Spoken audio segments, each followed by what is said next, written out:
Je m'appelle Calin Rhode et le jour où j'ai épousé Marisa Quinn semble remonter à une éternité, même si cela ne fait que quelques années.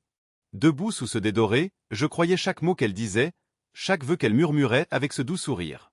Sa main s'emboîtait parfaitement dans la mienne, ses yeux brillaient comme si elle le pensait vraiment quand elle promettait l'éternité. Je pensais être l'homme le plus chanceux du monde, regardant une femme qui voulait la même vie que moi, un foyer, une famille, un avenir que nous construirions ensemble. La musique jouait, les invités applaudissaient, et j'avais l'impression de pénétrer dans un rêve. Mais en y repensant, je le vois maintenant, ce n'était pas un rêve. C'était une performance, et je ne savais même pas que je faisais partie du scénario. Marisa était douée pour ça, pour te faire croire ce qu'elle voulait que tu crois. Je ne le voyais pas à l'époque, pas quand j'étais si pris dans l'instant, pas quand je pensais que l'amour suffisait à faire fonctionner les choses. J'avais tort, mais ce jour-là, je n'en avais aucune idée.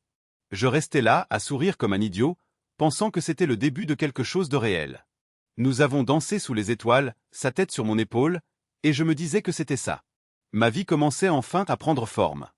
Je ne remarquais pas la façon dont son sourire se durcissait quand je parlais d'attendre quelques années avant d'avoir des enfants, ni comment son rire semblait juste un peu forcé quand je mentionnais que ma start-up prenait la plupart de mon temps. J'étais trop occupé à imaginer les années à venir, la maison que nous achèterions, les souvenirs que nous créerions. Je ne savais pas que ces moments s'échappaient déjà, même alors que je la tenais près de moi. Après le mariage, nous avons emménagé dans une petite maison de ville à la périphérie de la ville. Ce n'était pas luxueux, mais c'était le nôtre, 2 chambres, un petit jardin, et une cuisine qui sentait toujours le café. Marisa l'a décoré avec des petites touches, une photo encadrée de nous à la plage, un tableau qu'elle avait peint elle-même, des rideaux qu'elle avait choisis parce qu'ils lui faisaient penser à la maison. J'aimais y revenir après de longues journées au bureau, même si j'étais épuisé d'avoir présenté à des investisseurs ou d'avoir débogué le code de mon application. La start-up était mon autre rêve, la chose dans laquelle je mettais tout mon cœur quand je n'étais pas avec elle. C'était censé être notre ticket pour une vie meilleure, plus d'argent, plus de temps, peut-être même cette maison plus grande qu'elle ne cessait de mentionner. Elle disait qu'elle comprenait pourquoi je travaillais tard, pourquoi je manquais parfois le dîner. Elle m'embrassait le front et me disait qu'elle était fière que nous construisions quelque chose ensemble. Je la croyais. Je voulais la croire. Nous nous asseyions sur le canapé certains soirs, parlant de l'avenir. Elle évoquait les enfants, comment elle voulait un garçon avec mes yeux ou une fille avec son sourire. Je riais et disais, un jour, oui, mais d'abord faisons décoller l'entreprise. Elle hochait la tête, mais il y avait ce regard dans ses yeux, comme si elle attendait quelque chose que je ne lui donnais pas. Je ne l'ai pas poussée. Je pensais que nous avions le temps. Je pensais que nous étions sur la même longueur d'onde. Mais ces discussions ont commencé à s'estomper. Elle a cessé de demander des noms de bébés ou de pointer des berceaux et des vitrines de magasins. Je ne l'ai pas remarqué au début. J'étais trop occupé par le travail, trop pris dans les réunions et les délais. Ma start-up commençait enfin à prendre de l'ampleur, et je profitais de cette montée, pensant que je faisais tout cela pour nous. Je rentrais tard, et elle était endormie, ou elle était sur son téléphone, à peine levant les yeux quand j'entrais. Je me disais que c'était normal que chaque couple traverse des phases. Je ne voyais pas la distance grandir, n'entendais pas le silence s'installer là où son rire était autrefois. Je continuais à travailler, à poursuivre le prochain objectif, pensant qu'elle serait là quand je finirais par lever les yeux. Une nuit, je l'ai trouvée en train de regarder par la fenêtre de la cuisine, les bras croisés. J'ai demandé ce qui n'allait pas, et elle a juste secoué la tête, disant rien qu'allant. Juste fatiguée. J'aurais dû insister, j'aurais dû la faire asseoir et la faire parler. Mais je ne l'ai pas fait. Je l'ai embrassée sur la joue, j'ai pris une bière et je suis allé vérifier mes emails. C'est comme ça que ça s'est passé pendant des mois, moi manquant des signaux, elle s'éloignant, nous deux faisant semblant que tout allait bien. Je la surprenais parfois en train de me regarder, comme si elle m'étudiait, essayant de comprendre si j'étais toujours l'homme qu'elle avait épousé. Je ne savais pas ce qu'elle voyait, mais je savais que je ne prêtais pas assez attention pour le découvrir. J'étais tellement sûr que nous allions nous en sortir, que l'amour suffisait à réparer ce qui se fissurait entre nous. Je me disais sans cesse que nous reviendrions à ces premiers jours, ceux où nous restions éveillés tard à parler de rien et de tout, où son sourire était tout ce dont j'avais besoin pour me sentir à ma place. Mais la vérité? Je la perdais, et je ne le savais même pas. Je ne savais pas qu'elle était déjà en train de réécrire notre histoire, me castant en idiot pendant qu'elle planifiait son prochain mouvement. Je ne savais pas que les promesses que nous avions faites sous ce ciel doré étaient déjà en train de s'effondrer, ni que la vie que je pensais que nous construisions n'était qu'une scène pour qu'elle joue son rôle. Je me tenais dans cette maison de ville, entouré des choses que nous avions choisies ensemble, et je pensais que c'était chez nous. Je pensais que c'était à nous. Je pensais qu'elle était à moi, et peut-être que c'est là que j'ai eu tort, non pas en l'aimant, mais en croyant qu'elle m'aimait de la même manière. Je ne voyais pas les fissures dans sa performance, je n'entendais pas les mensonges dans son silence. Je continuais simplement à vivre dans le rêve qu'elle avait construit pour moi, sans savoir qu'il était sur le point de s'effondrer. Je restais là, jour après jour, pensant que nous étions pour toujours alors qu'elle était déjà à moitié sortie par la porte. Je suis qu'Alain Rode, et je peux encore imaginer cette nuit comme si elle était gravée dans mon esprit, le moment où tout a commencé à changer. Je suis rentré tard, comme d'habitude. Mes yeux étaient lourds d'avoir fixé des tableaux Excel et mes épaules tendues sous le poids de la dernière présentation de mes startups. La maison était silencieuse, trop silencieuse, et Marissa était assise à la table de la cuisine. Ses mains étaient repliées autour d'une petite boîte blanche attachée avec un ruban bleu. Elle n'a pas levé les yeux quand je suis entré, elle a juste poussé la boîte vers moi et a dit « Ouvre-la ». Sa voix était douce, mais il y avait quelque chose dedans, un défi, peut-être, ou un test. J'ai laissé tomber mon sac, confus, et je me suis assis tirant sur le ruban pour le défaire. À l'intérieur se trouvait une tétine, petite et en plastique, et à côté, un test de grossesse avec 2 lignes roses. Je l'ai fixé, l'esprit vide, comme si quelqu'un avait mis sur pause mes pensées. « ¿Tú es seriouse ?» dis-je en la regardant. Elle hocha la tête, son sourire brillant mais instable, comme si elle attendait que je lui renvoie. Je voulais ressentir quelque chose, de la joie, de l'excitation, n'importe quoi, mais tout ce que je ressentais était un nœud dans ma poitrine, se resserrant chaque seconde. Je n'étais pas prêt. Pas pour ça. Pas maintenant. Mes rêves défilaient devant moi, l'entreprise pour laquelle je saignais, la liberté que je n'avais pas fini de poursuivre, la vie que je pensais que nous avions prévu de construire lentement ensemble. J'ai essayé de parler, de trouver les bons mots, mais ce qui est sorti fut « Marissa, je ne sais pas si je peux faire ça pour l'instant. » Son sourire disparut. Ses yeux se remplirent de larmes, et elle se leva, s'éloignant sans un mot. Cette nuit-là, j'ai dormi sur le canapé, la tétine me fixant depuis la table basse comme une accusation. Je ne savais pas comment réparer ça, je ne savais pas comment être l'homme dont elle avait besoin à ce moment-là. Je savais juste que je me noyais dans ma propre tête, et que je ne pouvais pas m'en sortir. Les jours qui ont suivi n'étaient pas meilleurs, ils étaient pires. Ce n'était pas comme si nous nous étions assis pour en parler, en abordant nos peurs comme un couple normal. Au lieu de cela, nous avons commencé une guerre, non pas avec des cris ou des disputes, mais avec le silence. Marissa me regardait à travers la table du petit déjeuner, sa main reposant sur son ventre encore plat, et disait des choses comme « Tu n'es jamais là, Calan. Ça t'importe vraiment ?» Je marmonnais quelque chose sur le travail, sur le besoin de maintenir l'entreprise à flot, mais cela sonnait creux, même pour moi. Je ne mentais pas, la start-up prenait chaque seconde de ma vie, chaque once de mon énergie, mais je ne lui disais pas toute la vérité non plus. J'avais peur. Peur d'être père, peur de l'échouer, peur de perdre la vie que j'avais construite pour nous. Mais je ne disais pas ça. Je ne savais pas comment. Au lieu de cela, je laissais ces mots flotter dans l'air, sans réponse, et je prenais mes clés pour sortir. Elle pleure parfois, des sanglots doux que je pouvais entendre à travers le mur de la chambre, et je restais là figé, voulant aller vers elle mais ne sachant pas quoi dire. J'ai commencé à rester au bureau plus tard, trouvant des excuses pour éviter de rentrer chez moi. Une réunion avec un client qui n'existait pas, un bug dans l'application qui pouvait attendre, n'importe quoi pour me tenir éloigné de cette maison de ville, loin de ses yeux déçus. Je me disais que je lui donnais de l'espace, qu'elle avait besoin de temps pour se calmer, mais au fond de moi, je savais que je fuyais. Pas exactement d'elle, mais de la version de moi-même que je n'arrivais pas à être. La chaleur de notre foyer, celle que nous avions construite avec des rires et des discussions tard dans la nuit, était devenue froide, comme si quelqu'un avait actionné un interrupteur. La cuisine ne sentait plus le café. Elle ne sentait rien, comme si la vie en avait été aspirée. Marissa avait arrêté de cuisiner, avait cessé de laisser des notes sur le réfrigérateur, avait arrêté de me demander comment s'était passée ma journée. J'avais cessé d'essayer de la faire sourire. C'était comme si nous étions des étrangers partageant le même espace, nous déplaçant l'un autour de l'autre comme des fantômes. Je la surprenais à regarder son téléphone, ses doigts tapant rapidement, et je me demandais à qui elle parlait, mais je ne demandais jamais. Je ne voulais pas savoir, ou peut-être que j'avais peur de savoir. Je me répétais que ça s'améliorerait, que nous retrouverions notre chemin l'un vers l'autre une fois que j'aurais remis les affaires sur les rails, une fois que j'aurais compris comment être un père. Mais chaque jour, la distance grandissait. Ces larmes devenaient un bruit de fond, quelque chose que j'apprenais à ignorer, comme le bourdonnement du réfrigérateur ou le grincement des escaliers. Je me détestais pour ça, mais je ne m'arrêtais pas. Je continuais d'avancer, ou du moins c'est ce que j'appelais avancer. En réalité, je restais juste immobile, laissant la vie que nous avions construite filer entre mes doigts. Une nuit, je suis rentré chez moi pour la trouver assise sur le canapé, une valise près de la porte. Mon cœur s'est arrêté. « Qu'est-ce que c'est » demandai-je, ma voix plus aiguë que je ne le voulais. Elle ne me regarda pas, dit juste « J'ai besoin d'espace, Calan. Je ne peux pas faire ça seul. » Je voulais argumenter pour lui dire que j'essayais, mais le mot est resté coincé dans ma gorge. J'ai vu la tétine sur la table, la même que dans la boîte, et ça m'a frappé. Elle portait notre enfant, et je la laissais se sentir seule dans cette situation.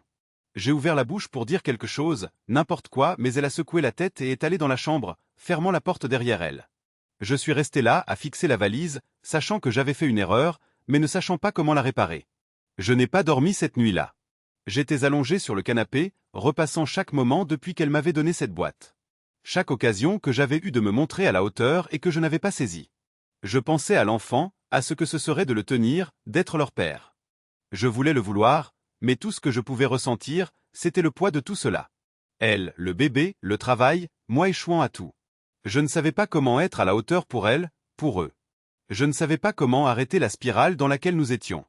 Alors j'ai fait ce que je faisais depuis des semaines. Je me suis renfermé. J'ai tout refoulé, verrouillé, et je me suis dit que demain serait différent. Mais demain n'était pas différent. C'était juste un autre jour de silence. Un autre jour où elle me regardait comme si j'étais un étranger. Un autre jour où je lui prouvais qu'elle avait raison.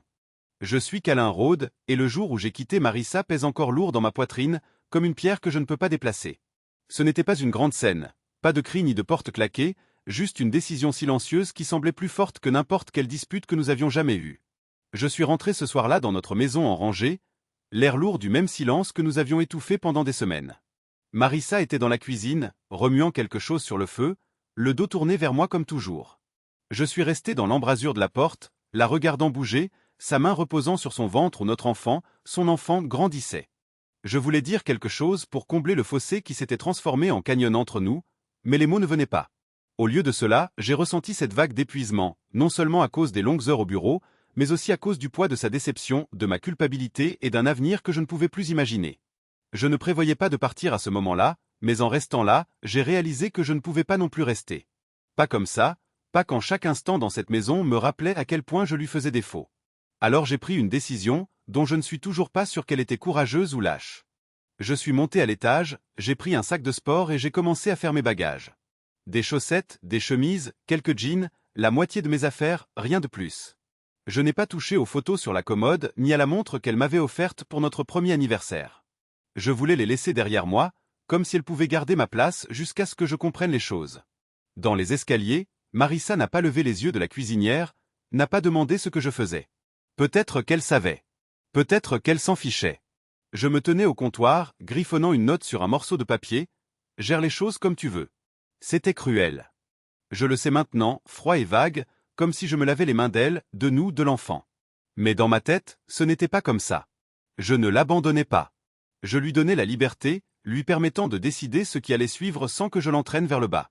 J'étais confus, pas sans cœur, mais je ne savais pas comment le dire.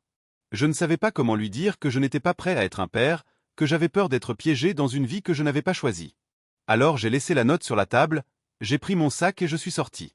La porte s'est refermée derrière moi, et je me suis tenu sur le porche pendant une seconde, m'attendant à ce qu'elle me rappelle. Elle ne l'a pas fait. Je suis monté dans ma voiture et j'ai conduit jusqu'à un motel bon marché de l'autre côté de la ville, du genre avec des enseignes aux néons clignotantes et des draps qui sentaient le chlore. Assis sur ce matelas inégal, fixant le plafond fissuré, je me suis dit que j'avais fait le bon choix. Marissa méritait mieux qu'un mari qui ne pouvait pas se lever, et j'avais besoin d'espace pour comprendre qui j'étais sans sa voix dans ma tête, me demandant d'être quelqu'un que je n'étais pas. Mais la vérité? Je ne pensais pas clairement. Je ne fuyais pas d'elle, mais du désordre que j'avais créé, de l'homme que j'étais censé être. Les jours qui ont suivi étaient flous. Je me suis plongé dans le travail, restant au bureau jusqu'à minuit, dormant sur un lit de camp dans la salle de pause quand je ne pouvais pas affronter le motel. Marissa a appelé quelques fois, a laissé des messages vocaux que je n'ai pas écoutés, a envoyé des textos auxquels je n'ai pas répondu. Câlin, s'il te plaît, nous devons parler. Où es-tu? Ne fais pas ça.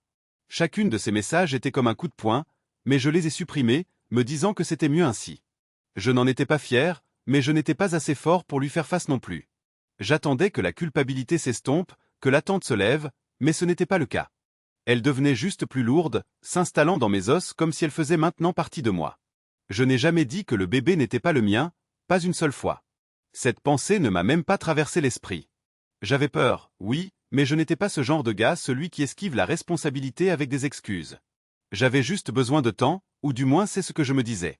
Du temps pour réfléchir, du temps pour respirer, du temps pour donner un sens à la vie qui avançait plus vite que je ne pouvais suivre. Je suis resté dans ce motel pendant des semaines, vivant de mon sac, mangeant des plats à emporter, et faisant semblant d'avoir le contrôle. Ma start-up se portait bien, mieux que bien en fait. Nous avions trouvé un petit investisseur, et l'application commençait à être téléchargée. Je m'y suis enterré, laissant les chiffres et le code étouffer le bruit dans ma tête. Je n'ai parlé à personne de Marissa, je n'ai pas dit à mes amis que j'étais parti. Je continuais simplement à avancer un pied devant l'autre, comme si j'arrêtais, je devrais faire face à ce que j'avais fait. Puis un jour, j'ai reçu un appel de Jake, un vieux pote de l'université qui vivait toujours en ville. Il avait l'air mal à l'aise, comme s'il ne voulait pas être celui qui me le disait. « Et mec, ça va ? J'ai vu Marissa dans un bar hier soir. Elle était avec quelqu'un. » Mon estomac s'est tordu, mais j'ai ri disant que c'était probablement juste un ami. Jake n'a pas insisté, mais sa voix est restée avec moi. Cette hésitation, cette pitié. Je n'ai pas demandé de détails.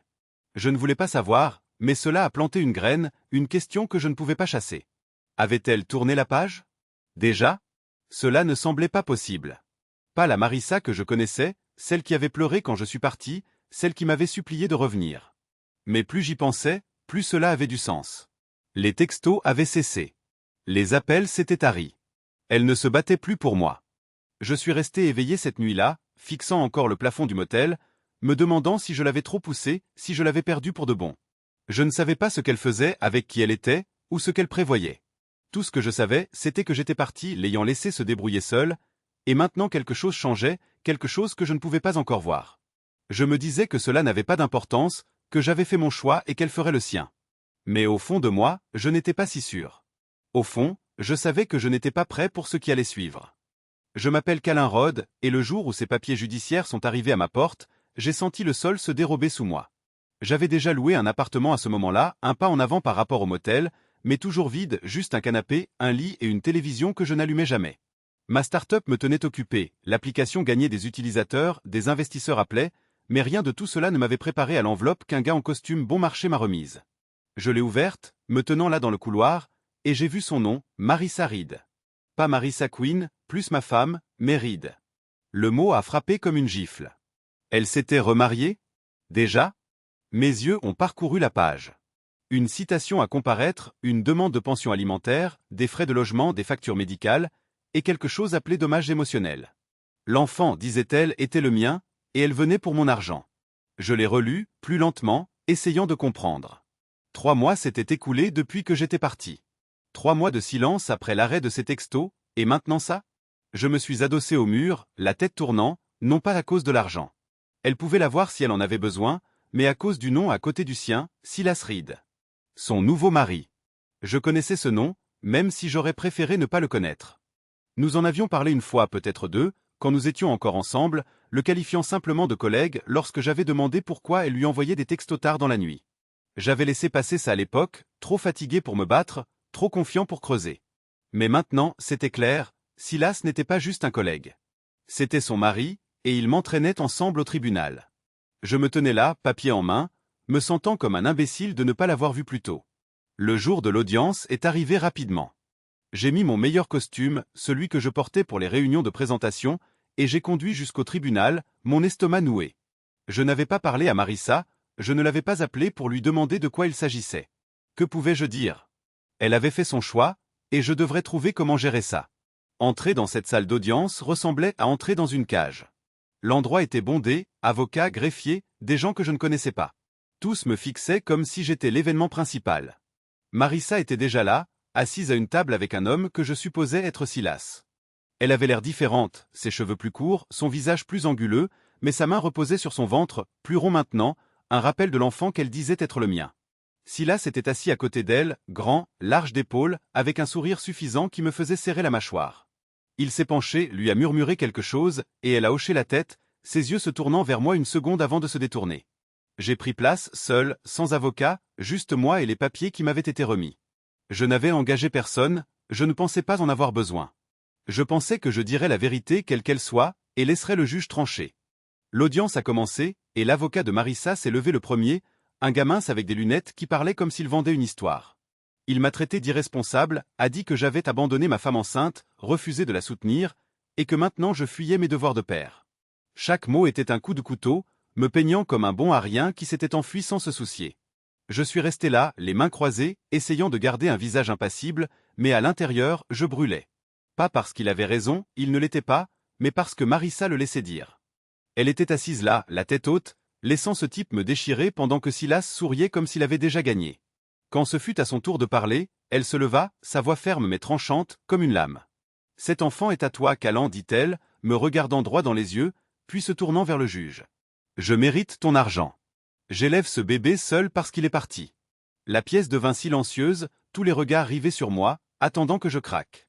Silas rit, un son bas qui résonna dans la pièce, et je sentis mes mains se serrer en poing sous la table. Je voulais me lever pour lui dire qu'elle avait tort, pour lui demander comment elle pouvait rester là et agir comme si j'étais le seul à avoir brisé les choses. Mais je ne l'ai pas fait. Je suis resté immobile, le cœur battant, l'esprit parcourant chaque moment que nous avions eu, chaque dispute, chaque silence, chaque fois que j'avais échoué envers elle. Je n'étais pas parfait, loin de là. Mais ça, ce n'était pas juste une question d'argent ou d'enfant. C'était personnel. Elle essayait de m'enterrer et Silas tenait la pelle. Le juge me regarda, son visage impassible, et demanda si j'avais quelque chose à dire. J'ouvris la bouche, mais rien ne sortit au début. Que pouvais-je dire? Que je ne savais pas si l'enfant était le mien? Que je suis parti parce que j'avais peur, pas parce que je ne me souciais pas? Que je n'avais jamais cessé de penser à elle, même après être parti? Rien de tout cela ne semblait juste, pas ici, pas devant ces étrangers. Alors je secouai la tête, dis « Pas encore, votre honneur » et me rassis. L'avocat de Marissa continua, accumulant d'autres revendications, des pensions rétroactives, des frais de thérapie, même de l'argent pour des opportunités perdues parce qu'elle avait dû quitter son emploi. C'était une liste à la Prévert. Chaque élément se sentait comme une brique empilée sur ma poitrine. Silas se pencha en arrière dans sa chaise, les bras croisés, me regardant comme un faucon attendant que sa proie trébuche. Je ne le regardais pas. Je ne la regardais pas non plus. Je suis juste resté là, fixant la table, essayant de garder ma respiration régulière, essayant de comprendre ce que je faisais ici. Je m'étais éloigné pour lui laisser de l'espace afin qu'elle puisse réfléchir, mais ce n'était pas réfléchir. C'était la guerre, et j'étais au milieu, sans armes. L'audience s'est terminée pour la journée, et je me suis levé, mes jambes lourdes, mon esprit en désordre. Marissa et Silas sont sortis ensemble. Son bras enroulé autour du sien, la tête haute comme si elle avait déjà gagné. Je suis resté en arrière, les regardant partir, ressentant le poids de ses mots. « Cet enfant est le tien » résonne dans ma tête. Je ne savais plus quoi croire. Je ne savais pas si elle mentait, si elle était désespérée, ou si elle me détestait juste autant. Tout ce que je savais, c'est que je n'allais pas les laisser me piétiner. Pas comme ça. Pas sans me battre.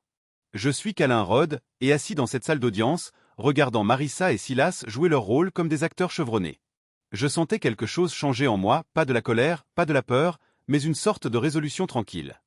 Ils pensaient m'avoir coincé, pensaient que je m'effondrerais sous le poids de ces accusations et de ces sourires suffisants. Il s'était même penché avant le début de l'audience, assez près pour que je puisse sentir son parfum, et avait chuchoté « Tu aurais dû garder ta fermeture éclair fermée ». Son rire était bas, moqueur, comme s'il me défiait de frapper. Je ne l'ai pas fait. Je l'ai juste regardé, mon visage impassible, et je me suis retourné vers la table, ma main stable. Il ne savait pas ce que je savais. Il ne savait pas que je portais une preuve dans ma poche arrière depuis des mois, une preuve que je n'avais pas prévu d'utiliser à moins qu'il ne me pousse trop loin. Et maintenant, il m'avait poussé bien au-delà de cette limite. Je suis resté silencieux, laissant leur avocat parler de mon prétendu abandon, laissant Marissa raconter son histoire sur la façon dont je l'avais laissé lutter seule. Je n'ai pas bronché, je n'ai pas argumenté, je ne leur ai pas donné la satisfaction de me voir transpirer. Parce que pendant qu'ils s'affairaient à me peindre comme le méchant, je me souvenais de chaque détail qui m'avait conduit ici, des détails qu'ils pensaient que j'avais manqués, des détails qu'ils pensaient que je ne trouverais jamais. Cela a commencé des mois avant qu'elle ne me dise qu'elle était enceinte, à l'époque où les choses entre nous commençaient déjà à se dégrader. J'ai d'abord remarqué de petites choses. Marissa restait à retravail, son téléphone vibrait à des heures étranges, ses excuses rapides quand je lui demandais qui elle textait. Juste une amie, disait-elle, ou des trucs de boulot, tu sais comment c'est. Je ne voulais pas insister, je ne voulais pas être ce gars, le mari jaloux qui vérifie son téléphone pendant qu'elle est sous la douche. Je lui faisais confiance. Je l'aimais. Mais la confiance est une chose fragile, et ces petites choses ont commencé à s'accumuler. Une nuit, je l'ai vue sourire à un message, un vrai sourire, celui qu'elle ne m'avait pas donné depuis des semaines. J'ai demandé qui s'était aussi décontracté que possible et elle a refermé son téléphone, a dit personne, Callan, mon Dieu, pourquoi ça t'intéresse? Sa voix était aiguë, défensive, et cela a planté une graine, un doute que je ne pouvais pas chasser. Je ne voulais pas croire qu'elle me tromperait, je ne voulais pas penser qu'elle me mentirait comme ça. Mais la graine a poussé, et bientôt je ne pouvais plus l'ignorer. J'ai fait quelque chose dont je ne suis pas fier. J'ai engagé un détective privé. Ce n'était pas impulsif, j'ai lutté avec ça pendant des jours, arpentant mon bureau tard dans la nuit, me demandant si j'étais fou, si je devenais quelqu'un que je ne reconnaissais pas. Mais j'avais besoin de savoir. J'avais besoin de réponses, pas seulement pour moi, mais pour la vie que nous étions censés construire. Alors j'ai passé l'appel, rencontré un gars nommé Vince dans un dîner de l'autre côté de la ville, et lui ai remis un chèque. Il n'a pas posé beaucoup de questions, a juste pris le nom de Marissa, son adresse de travail, et une photo de notre album de mariage. Donne-moi une semaine, a-t-il dit, et j'ai hoché la tête, sentant que je venais de franchir une ligne que je ne pouvais pas revenir en arrière. Vince était bon, peut-être trop bon. En quelques jours, il avait un dossier. Des appels tard dans la nuit vers un numéro que je ne connaissais pas. Date et heure où Marissa n'était pas là où elle avait dit qu'elle serait, même des reçus d'un bar d'hôtel où elle avait rencontré quelqu'un. Puis est venu le gros morceau, une vidéo, granuleuse mais assez claire, de Marissa et Silas s'enregistrant dans un complexe 3 jours avant qu'elle ne me donne ce test de grossesse. Je l'ai regardée seule dans ma chambre de motel, mon estomac se tordant alors qu'elle riait, son bras autour du sien, sa tête inclinée comme elle le faisait quand elle me regardait. Je n'ai pas pleuré, je n'ai pas crié, je suis juste resté là, laissant la réalité s'installer. Elle avait été avec lui, pas juste une fois mais pendant des mois pendant que je travaillais tard, essayant de construire un avenir pour nous. J'ai gardé le dossier verrouillé dans un tiroir, me disant que je ne l'utiliserais pas, sauf si je devais le faire. Je ne voulais pas lui faire de mal, je ne voulais pas nous entraîner dans ce genre de laideur.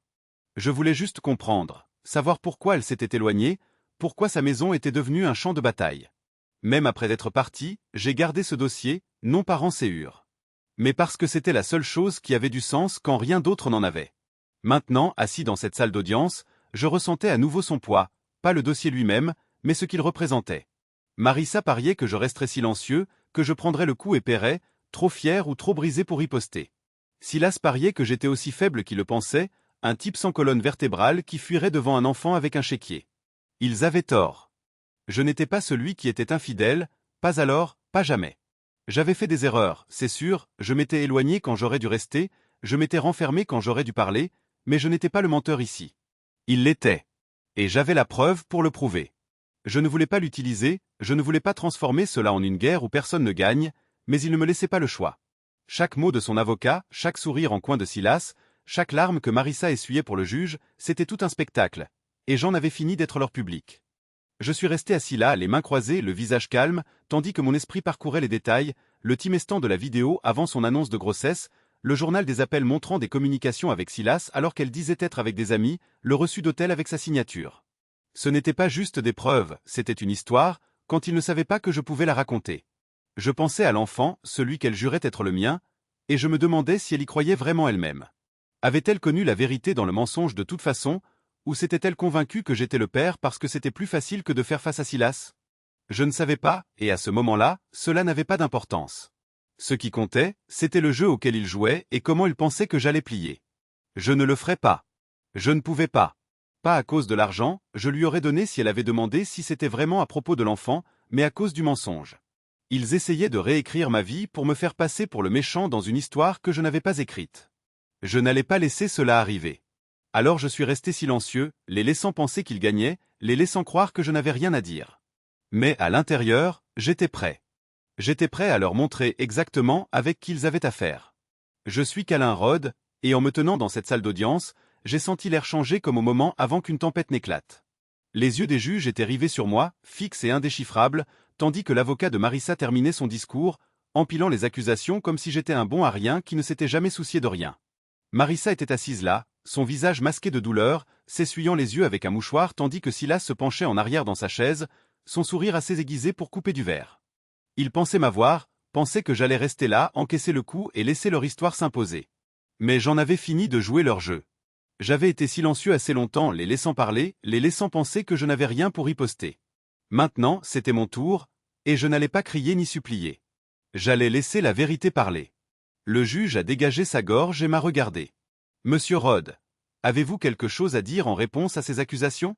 Mon cœur battait la chamade, mais mes mains étaient stables alors que je me levais, boutonnant ma veste comme si j'allais à une réunion d'affaires. Je regardais Marissa, puis Silas, et enfin le juge.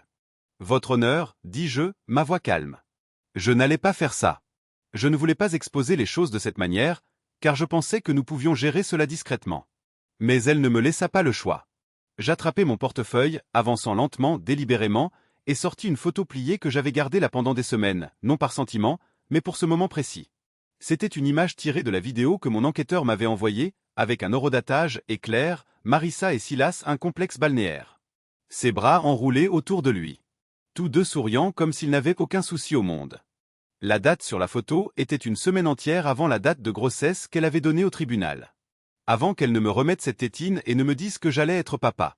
Je la tenais en l'air, laissant le juge la voir, laissant le silence s'étirer. C'est mon ex-femme et son nouveau mari, dis-je, prise 3 jours avant qu'elle ne me dise qu'elle était enceinte. J'aimerais soumettre cela, ainsi que d'autres preuves, pour montrer que ces allégations à mon sujet à propos de cet enfant ne sont pas aussi claires qu'elle le prétend. La salle d'audience devint silencieuse, comme si tout le monde retenait son souffle. Le visage de Marissa perdit de sa couleur, ses yeux écarquillés, fixés sur la photo comme si c'était un fantôme dont elle ne pouvait s'échapper. Silas se déplaça sur son siège, son sourire disparut, remplacé par une ligne dure qui disait qu'il ne s'attendait pas à cela. Son avocat commença à se lever, bredouillant sur la pertinence, mais le juge leva la main, le faisant taire. « Voyons cela, dit le juge, sa voix plate mais ferme. » Je remis la photo au greffier, qui la passa au juge. Je restai debout, mes mains croisées devant moi, regardant alors qu'il l'étudiait, son front se plissant. Je n'avais pas besoin de dire grand-chose, la photo en disait assez, mais je n'avais pas encore fini. J'en apportais d'autres, au cas où ils essaieraient de se sortir de cette situation. J'ai plongé dans ma mallette et en ai sorti un dossier, fin mais lourd du poids de ce qu'il contenait. Votre honneur, ai-je dit. J'ai également des journaux d'appel montrant des communications entre mon ex-femme et M. Reed remontant à des mois avant mon départ, pendant les périodes où elle m'a dit qu'elle travaillait tard ou qu'elle était avec des amis. Il y a un reçu d'hôtel du même complexe, signé par elle, et un rapport d'un détective privé que j'ai engagé lorsque j'ai commencé à remarquer que les choses n'allaient pas. Je ne voulais pas y croire, je ne voulais pas la porter ici, mais je ne peux pas la laisser prétendre que cet enfant est le mien quand la chronologie ne correspond pas. J'ai remis le dossier, ma voix stable même si ma poitrine était serrée. Je n'ai pas regardé Marissa, je ne pouvais pas. Je ne voulais pas voir ses larmes, qu'elles soient réelles ou fausses, ni la façon dont elle essayait de transformer cela en autre chose.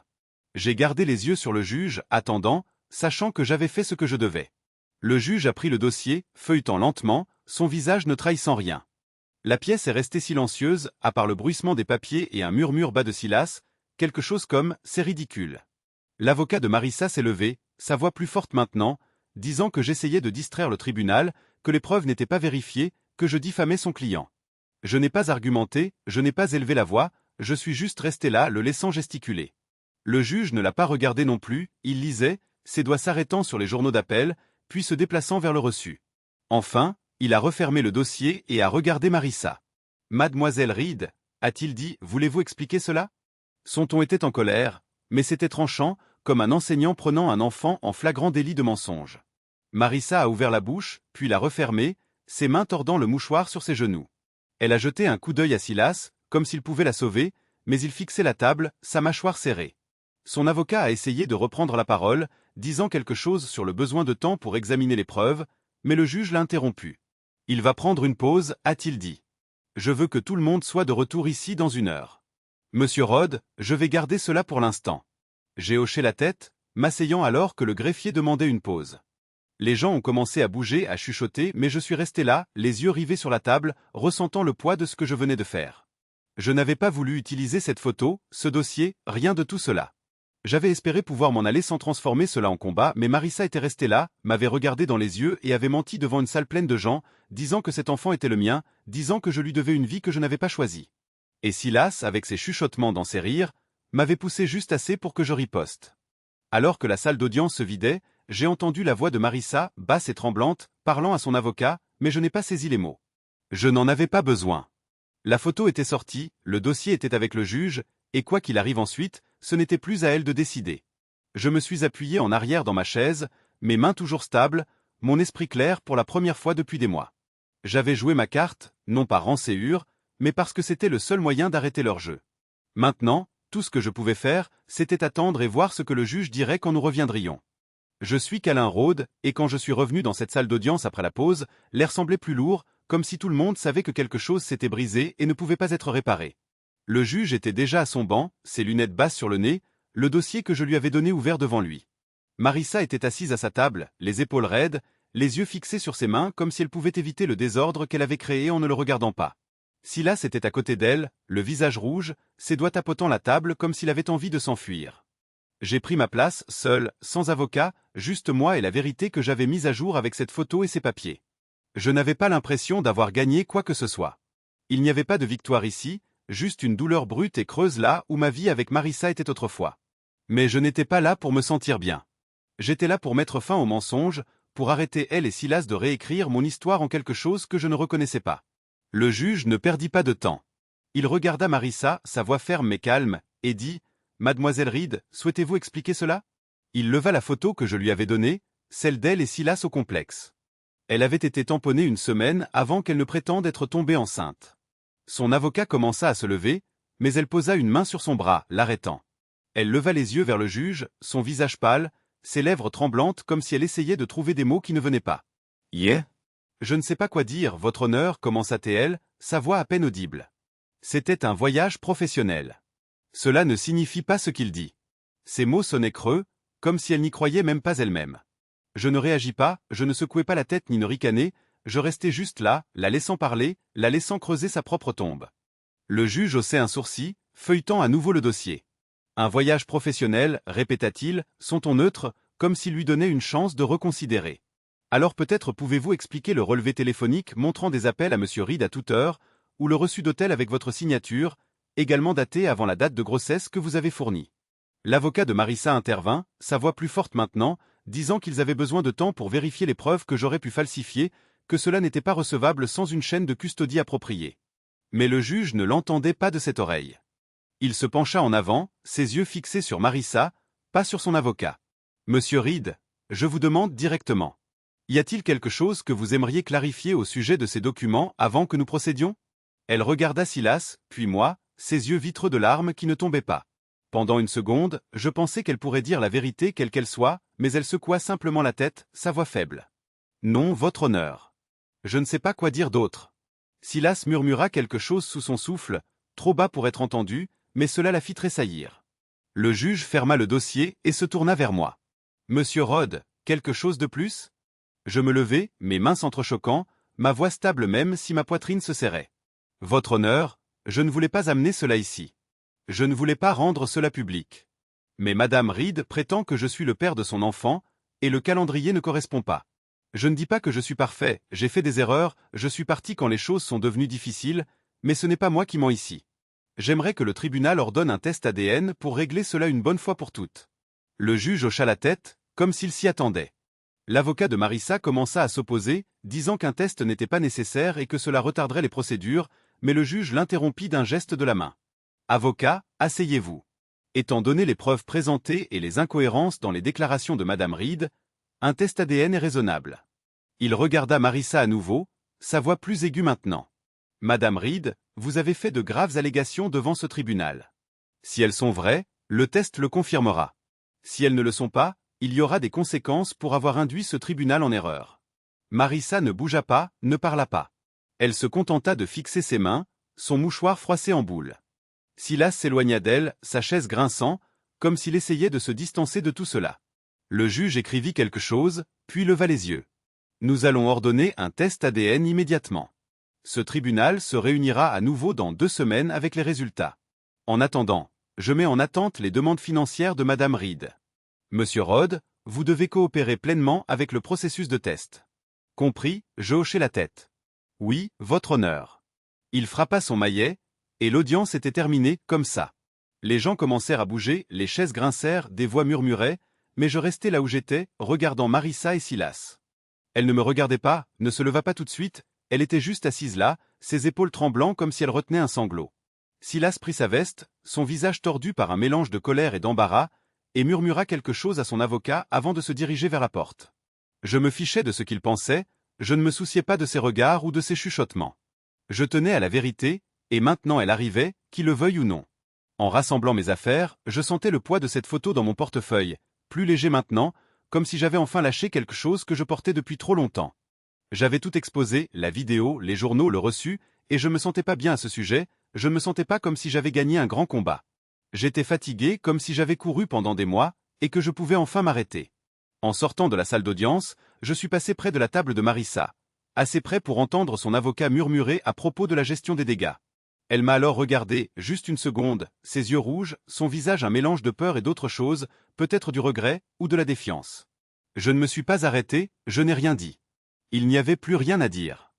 J'avais fait ce que je devais faire, non pas pour lui faire du mal, mais pour me protéger d'un mensonge que je ne méritais pas. Dehors, l'air était frais, le ciel gris, et je me tenais sur les marches du palais de justice, respirant lentement, laissant le moment s'imprégner. Le test arrivait, et avec lui, la vérité quoi que cela soit. Je ne savais pas ce que Marissa ferait ensuite, je ne savais pas si elle essaierait de se battre ou de fuir. Tout ce que je savais, c'était que je m'étais levé, leur avais montré que je n'étais pas le fool qu'ils pensaient que j'étais, et maintenant le reste était hors de mes mains. Je suis allé à ma voiture, le pas assuré, l'esprit clair. 2 semaines, et tout cela serait terminé, d'une manière ou d'une autre. Je suis qu'Alain Rode, et ces 2 semaines à attendre les résultats du test ADN ressemblaient à retenir ma respiration sous l'eau, chaque jour s'étirant plus longtemps que le précédent. Je faisais le nécessaire, travail, réunion, codage tard dans la nuit, mais mon esprit était toujours dans cette salle d'audience. Sur le visage pâle de Marissa quand j'ai montré cette photo au juge, sur le sourire de Silas se transformant en quelque chose d'amer. Je ne savais pas ce que je ressentirais quand les résultats arriveraient, je ne savais pas si je voulais avoir raison ou tort à propos de l'enfant. Tout ce que je savais, c'était que j'avais besoin de la vérité, non seulement pour moi, mais pour fermer la porte sur la vie que je pensais avoir avec elle. Le jour de l'audience arriva, et je conduisis jusqu'au palais de justice, mes mains crispées sur le volant, mon costume bien repassé, mais mes nerfs à fleur de peau. En regardant à l'intérieur, je vis la même salle bondée, les mêmes visages chuchotants, mais cela semblait différent maintenant, comme si l'histoire était sur le point de se terminer, et non pas juste de se tordre à nouveau. Marissa était là, assise raide à sa table, les mains posées sur son ventre, plus gros maintenant, un rappel que le temps ne s'était arrêté pour aucun d'entre nous. Silas était à côté d'elle, mais il ne me regardait pas, ne m'offrait pas ce sourire arrogant auquel je m'étais habitué. Ses yeux étaient rivés au sol, sa mâchoire serrée, comme s'il savait quelque chose que je ne savais pas. Je pris place, seul à nouveau, sans avocat, juste moi et le poids de ce qui allait arriver. Le juge ne nous fit pas attendre. Il entra, ses robes flottant, et s'assit, une enveloppe scellée dans les mains. Mon estomac se tordit, mais je gardai mon visage impassible, les mains posées sur la table. Il ouvrit l'enveloppe, en sortit une seule feuille, et la lut silencieusement, son expression ne trahissant rien. La salle était si silencieuse que j'entendis l'avocat de Marissa feuilletant ses papiers. J'avais entendu le pied de Silas taper sous la table. Enfin, le juge leva les yeux, ses yeux passant de moi à Marissa, puis de nouveau à moi. Les résultats du test ADN sont concluants, dit-il, sa voix claire, perçant l'attention comme un couteau. Monsieur Rode, vous n'êtes pas le père biologique de l'enfant. Les mots me frappèrent comme un coup de poing, mais pas celui qui vous met KO. Plutôt celui qui vous réveille. Je ne bougeais pas, ne clignais pas des yeux, je restais là, laissant la nouvelle s'imprégner. Je l'avais soupçonné, prévu, même parié là-dessus quand j'avais montré au juge cette photo dans ses dossiers, mais l'entendre à voix haute était différent. C'était définitif. L'enfant n'était pas le mien. Marissa ne me mentait pas seulement. Elle avait menti à un tribunal, à tout le monde, et maintenant c'était sur la table. Je ne la regardais pas, je n'en avais pas besoin. Je pouvais sentir le changement dans la salle, entendre un souffle bas venant de quelque part derrière moi, le bruissement des gens se penchant en avant. Le juge n'avait pas fini. Il posa le papier et se tourna vers Marissa, sa voix plus dure maintenant, comme s'il retenait sa colère. « Mademoiselle Reed, vous avez fait des déclarations dans ce tribunal qui se sont révélées fausses. Vous avez tenté de tromper ce tribunal, de déformer des faits et de commettre une fraude de paternité. Ce n'est pas un petit sujet. » Marissa ne parlait pas, ne bougeait pas. Je la regardais alors, juste une seconde, et la vis fixant la table, son visage pâle, ses mains s'agrippant l'une à l'autre, si fort que ses articulations étaient blanches. Silas se déplaça dans son siège, sa tête tombant dans ses mains comme s'il pouvait se cacher de ce qui se passait. Son avocat commença à se lever, disant quelque chose sur des circonstances atténuantes, sur l'état émotionnel de Marissa, mais le juge leva une main, le faisant taire. « Je ne suis pas intéressé par des excuses, dit le juge. Ce tribunal repose sur la vérité, et vous avez gaspillé son temps et ses ressources. Je vais envisager des sanctions, y compris des amendes, et un dossier public de cette fraude. Vos demandes financières contre M. Rode sont rejetées, avec effet immédiat. » Il écrivit quelque chose, sa plume grattant bruyamment dans la pièce silencieuse. « Cette affaire est conclue pour l'instant, mais mademoiselle Reed, je vous conseille fortement de consulter votre avocat au sujet des conséquences juridiques auxquelles vous faites face. » Il frappa son gavel, et c'était fini, tout simplement. La pièce éclata en murmures, des gens se levant, des chaises raclant, mais je restais là où j'étais, ma main toujours repliée, mes yeux sur la table. Je ne me sentais pas soulagé, je ne me sentais pas comme si j'avais gagné. Je me sentais vide, comme si je portais quelque chose de lourd depuis si longtemps que je ne savais pas comment me tenir sans. L'avocat de Marissa lui chuchotait, sa voix urgente, mais elle ne répondait pas, ne levait pas les yeux. Silas se leva, attrapant son manteau, et sortit sans un mot pour elle, ses pas rapides, comme s'il ne pouvait pas s'éloigner assez vite. Je le regardais partir, les épaules voûtées, et me demandais ce qu'il lui dirait plus tard, s'il resterait à ses côtés maintenant que leur plan avait échoué. Je ne m'en souciais pas, pas vraiment, je l'ai simplement noté, comme si je regardais un film qui n'avait plus d'importance. Le juge a quitté le banc, et le greffier a commencé à faire sortir les gens. J'ai rassemblé mes affaires, mon bloc-notes, mon stylo, le portefeuille vide où cette photo était autrefois, et je me suis levé, ma jambe stable même si mon esprit tournait. J'avais obtenu ce que je voulais. La vérité, claire et indéniable, écrite sur un morceau de papier qui disait que je n'étais plus lié à elle, ni par un enfant, ni par un mensonge. Mais cela ne ressemblait pas à de la liberté, pas encore. Cela ressemblait à la fin de quelque chose que je n'avais pas voulu perdre, même si ce n'était jamais réel au départ. En marchant vers la porte, j'ai entendu la voix de Marissa, douce et tremblante, disant quelque chose à son avocat, peut-être des excuses, peut-être une justification. Je ne me suis pas arrêté, je ne me suis pas retourné. J'en avais vu assez, entendu assez. Le test avait fait son travail, et moi aussi. En sortant dans le couloir, j'ai senti l'air du palais de justice me frapper, frais et vif, comme s'il me réveillait. Je ne savais pas ce que Marissa ferait ensuite, combattre les sanctions, essayer de s'expliquer, ou juste disparaître avec Silas. Je ne savais pas, et pour la première fois depuis des mois, je n'en avais pas besoin. La vérité était révélée, et ce n'était plus mon fardeau. Je suis descendu les marches, mes chaussures résonnant, et je me suis dirigé vers ma voiture. Le ciel était dégagé, le soleil bas, et je me suis laissé respirer, lentement et profondément, comme si je me rappelais comment faire. Ce n'était pas fini, pas complètement, mais c'était proche, et c'était suffisant pour l'instant. Je suis calme et sur la route, et sortir de ce palais de justice ressemblait à marcher hors d'un brouillard dans lequel j'avais été perdu pendant des mois. L'air était vif, du genre qui tâche tes poumons juste assez pour te rappeler que tu es en vie. Je me tenais sur les marches, les mains dans mes poches, regardant les voitures passer, les gens avançant dans leur vie comme si rien n'avait changé. Pour eux, rien n'avait changé. Pour moi, tout avait changé. Les mots du juge résonnaient encore dans ma tête. Les revendications de Marissa rejetées, des sanctions à venir. Le test ADN prouvant que je n'étais pas le père. J'avais obtenu ce pourquoi je suis venu.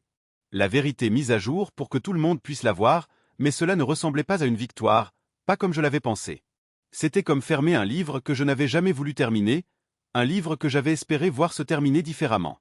Alors que je commençais à descendre les marches, j'entendis sa voix derrière moi, douce et instable. « Cale et attends. » C'était Marissa, debout près des portes du tribunal, son manteau serré autour d'elle, son visage pâle sous le ciel gris.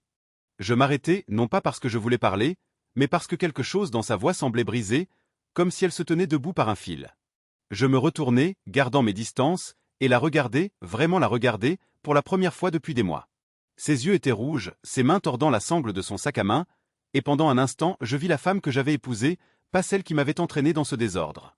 Je voulais juste de la sécurité, dit-elle, sa voix à peine au-dessus d'un murmure. Je ne pensais pas que cela irait aussi loin. Ces mots restèrent là, fragiles, comme si elle pensait qu'ils avaient réparé quelque chose. Je ne bougeai pas, ne m'adoucis pas. Non, dis-je, ma voix ferme. Tu pensais que je ne riposterais pas. Son visage se décomposa, des larmes débordant, mais je ne m'approchai pas, n'offris pas de réconfort. J'avais passé trop de temps à porter sa douleur, la laissant me déformer en quelqu'un que je ne reconnaissais pas. Elle ouvrit la bouche, peut-être pour expliquer, peut-être pour s'excuser, mais je secouai la tête. Marissa, c'est fini. Tu as fait tes choix. J'ai fait les miens. Je me retournai et m'éloignai, mais pas ferme, ses sanglots silencieux s'estompant derrière moi. Je ne me retournai pas. À mi-chemin de ma voiture, je vis Silas dans le parking, faisant les 100 pas près d'un SUV noir, son téléphone collé à son oreille. Il criait, sa main libre agitant, quelque chose à propos de la nécessité d'espace et de ne pas s'être engagé dans cela. Il ne me vit pas, et je ne m'arrêtai pas, je continuais simplement à marcher, laissant sa voix se fondre dans le bruit de la ville. Quoi que ce soit qui se passait entre eux, ce n'était plus mon problème. Je montai dans ma voiture, démarrai le moteur et conduisis, ne sachant pas au début où j'allais, ayant juste besoin de bouger. La ville se floutait, magasins, lumière, gens, et je laissais mon esprit s'installer, laissant le poids de la journée s'enfoncer. Je m'étais battu pour moi-même, non par haine, mais parce que je devais le faire. Je leur avais montré que je n'étais pas le fool qu'ils pensaient que j'étais, et maintenant j'étais libre, non seulement des mensonges de Marissa, mais de la version de moi qui les avait laissés se produire. Une semaine plus tard, j'ai reçu une lettre du tribunal. Le juge avait suivi son cours. Marissa faisait face à des amendes, un dossier public de fraude de paternité, et toutes ces accusations contre moi étaient officiellement rejetées. Je l'ai lue une fois, puis je l'ai mise de côté. Cela ne changeait rien. Cela n'effaçait pas les mois de doute ni les nuits passées à me demander où j'avais mal agi, mais c'était une clôture et c'était suffisant. Je n'ai appelé personne, je n'ai rien posté en ligne, je n'ai pas dit à mes amis les détails. Je suis juste retourné au travail, de nouveau à construire ma start-up, de nouveau à la vie que j'avais mise sur pause. Cette même semaine, j'ai fait quelque chose que je n'avais pas prévu. J'avais reçu un remboursement de l'enquêteur privé, un trop-perçu dont il n'avait pas besoin, et au lieu de le garder, je l'ai donné à un fonds juridique pour les pères confrontés à des batailles de garde. Ce n'était pas grand-chose, juste quelques centaines de dollars, mais cela me semblait juste, comme si je passais la chance que j'avais eue de me battre. Je n'avais pas besoin de l'argent, je n'avais pas besoin du rappel de ce qu'il m'avait acheté. Je voulais juste que cela aide quelqu'un d'autre, quelqu'un coincé dans le même genre de piège dans lequel j'avais été, quelqu'un qui avait besoin de preuves pour se défendre. Les jours qui ont suivi étaient calmes, pas de la manière lourde dont ils avaient été auparavant, mais d'une manière qui semblait stable. J'ai recommencé à courir, quelque chose que je n'avais pas fait depuis que Marissa et moi étions ensemble. Je sortais le matin, les rues encore sombres, ma respiration s'échappant dans le froid, et je me poussais jusqu'à ce que mes jambes brûlent et que mon esprit s'éclaircisse. Ce n'était pas une question d'oublier Marissa, c'était une question de me souvenir de moi, du gars que j'étais avant les mensonges, avant le doute, avant que je laisse ses choix définir les miens. Je revenais à mon appartement, prenais une douche et me mettais au travail, à coder ou à rencontrer des investisseurs, regardant mon application grandir en quelque chose de réel, quelque chose que j'avais construit à travers tout ça. Je ne détestais pas Marissa, je ne lui souhaitais pas de douleur, même après tout ce qui s'était passé. Je ne voulais juste plus qu'elle soit dans ma tête. Je voulais avancer, ne pas continuer à regarder en arrière une histoire qui n'était pas à moi d'écrire. Un soir, je suis assis sur mon canapé, une bière à la main, et je pensais à l'enfant, pas le mien, mais toujours le sien, toujours réel. Je me demandais ce qu'elle leur dirait un jour, comment elle expliquerait le père qui n'était pas moi, le combat qu'elle avait perdu. J'espérais qu'elle ferait mieux pour eux que ce qu'elle avait fait pour moi, j'espérais qu'elle trouverait un moyen d'être honnête, même si c'était difficile. Mais ce n'était plus mon histoire. Mon histoire était ici, dans cet appartement, dans le travail que je faisais, dans la vie que je choisissais maintenant.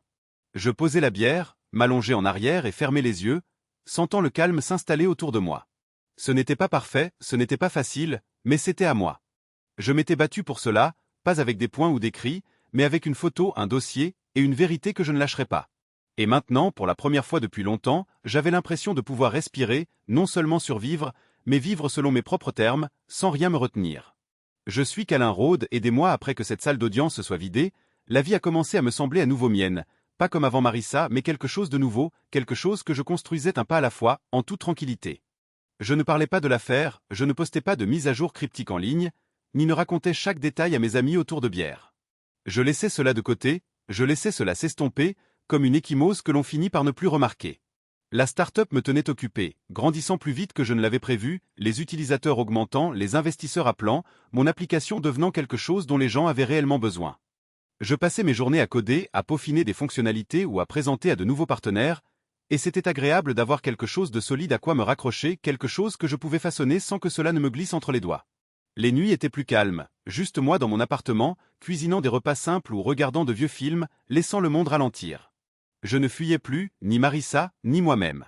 Je vivais simplement, et c'était suffisant. J'ai recommencé à sortir, mais lentement, rien de sérieux. La confiance est une chose délicate après ce que j'avais traversé, comme un muscle que l'on doit reconstruire un lever prudent à la fois. Il y avait une femme au travail, Sarah, qui prenait parfois un café avec moi, son rire était facile, ses questions douces. Je l'aimais bien, j'aimais la façon dont elle ne poussait pas, mais je n'étais pas prête à me lancer dans quoi que ce soit. Je lui parlais de ma journée, de mon application, peut-être d'une histoire drôle d'une réunion, et elle écoutait, ses yeux brillants, ne demandant pas plus que ce que je pouvais donner. Ce n'était pas de l'amour, pas encore, mais c'était un début, un rappel que toutes les histoires ne doivent pas se terminer comme la mienne avec Marissa. Je n'avais pas besoin de feux d'artifice ou de promesses, j'avais juste besoin de moments honnêtes, et Sarah me les offrait sans rien attendre en retour. La guérison, un apprentissage, n'est pas bruyante. Ce n'est pas un grand moment où l'on se réveille et que tout est réparé. C'est calme et constant, comme la façon dont les saisons changent quand on ne regarde pas. Je me surprenais à sourire pour de petites choses, une bonne course le matin, un client qui signe, l'odeur de la pluie par ma fenêtre ouverte, et je réalisais que je ne portais plus ce vieux poids. Le nom de Marissa ne me piquait plus quand j'y pensais, ne me ramenait pas à cette salle d'audience ou à la maison de ville que nous avions partagée. Elle faisait partie de mon passé, pas de mon présent, et cela me convenait. Je ne la détestais pas, je ne lui souhaitais pas de mal, je lui souhaitais juste une vie qui ne m'impliquait pas, et je le pensais. Un soir, j'ai reçu une lettre du greffier des juges, transmise à ma nouvelle adresse. Ce n'était pas au sujet de Marissa ou de l'affaire, mais de quelque chose de plus grand. Mon témoignage, la façon dont j'avais géré les choses calmement, avec constance, avec des preuves au lieu de colère, avait été cité dans une affaire de réforme légale plaidant pour des protections plus fortes contre la fraude en matière de paternité. J'ai lu la lettre 2 fois, assis à ma table de cuisine, un sandwich à moitié mangé devant moi. Ce n'était pas une tape dans le dos, juste une note disant que mon histoire avait compté, qu'elle aidait les autres. Je l'ai repliée, l'ai glissée dans un tiroir et j'ai pris une gorgée de mon café. Je n'avais pas besoin de reconnaissance, pas besoin d'être un héros dans le combat de quelqu'un d'autre, mais c'était agréable de savoir que j'avais laissé une empreinte, même petite. Cela pouvait rendre les choses plus justes pour le prochain. Je pensais parfois aux enfants, pas les miens, mais les siens probablement en silence, bien que je ne le sache pas avec certitude et que je ne me soucie pas de le découvrir. Je me demandais quel genre de vie ils auraient, ce que Marissa dirait quand ils demanderaient des nouvelles de leur père, des années qui les avaient façonnés. J'espérais qu'elle leur dirait quelque chose de vrai, ou au moins quelque chose de gentil, mais ce n'était pas à moi de m'en inquiéter. Mon endroit était ici, dans ma vie, avec mon travail et mes matins, et les gens que je laissais entrer, petit à petit.